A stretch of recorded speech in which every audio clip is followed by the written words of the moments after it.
بھارت کے غیر قانونی زیر قبضہ جموں کشمیر میں بھارتی فوجیوں نے اپنی ریاستی دہشت گردی کی جاری کارروائیوں کے دوران گزشتہ ماہ فروری میں 10 کشمیریوں کو شہید کر دیا ہے۔ ان میں سے 2 کو دوران حراست بہیمانہ تشدد کر کے شہید کیا گیا۔ ان شہادتوں کے نتیجے میں 1 خاتون بیوہ اور 3 بچے یتیم ہو گئے۔ بھارتی فورسز اہلکاروں اور بدنام زمانہ تحقیقاتی اداروں کی ٹیموں نے گزشتہ ماہ محاصرے اور تلاشی کی 192 کارروائیوں اور گھروں پر چھاپوں کے دوران 840 شہریوں کو گرفتار کیا ہے، جن میں زیادہ تر سیاسی کارکن، نوجوان، تاجر اور طلباء شامل ہیں۔ گرفتار کیے جانے والوں میں اکثر کے خلاف پبلک سیفٹی ایکٹ اور UAPA جیسے کالے قوانین کے تحت مقدمات درج کیے گئے۔ نئی دہلی کے مسلط کردہ لیفٹیننٹ گورنر کے ماتحت انتظامیہ نے گزشتہ ماہ مکانات اور اراضی سمیت 16 جائیدادیں ضبط کی۔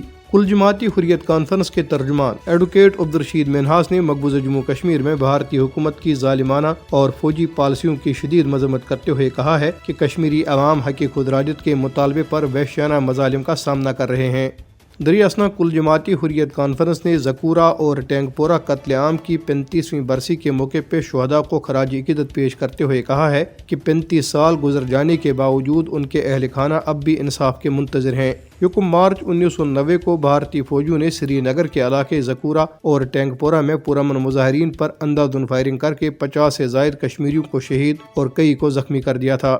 ادھر مقبوضہ جموں کشمیر کے وزیر اعلیٰ عمر عبداللہ نے نئی دہلی میں ایک تقریب سے خطاب کرتے ہوئے مقبوضہ جموں کشمیر میں حالات معمول پر آنے کے BJP کے دعووں کو مسترد کر دیا۔ انہوں نے زور دے کر کہا کہ دفعہ 370 کی منسوخی کے 5 سال بعد بھی سیکورٹی میں کوئی حقیقی بہتری نہیں آئی۔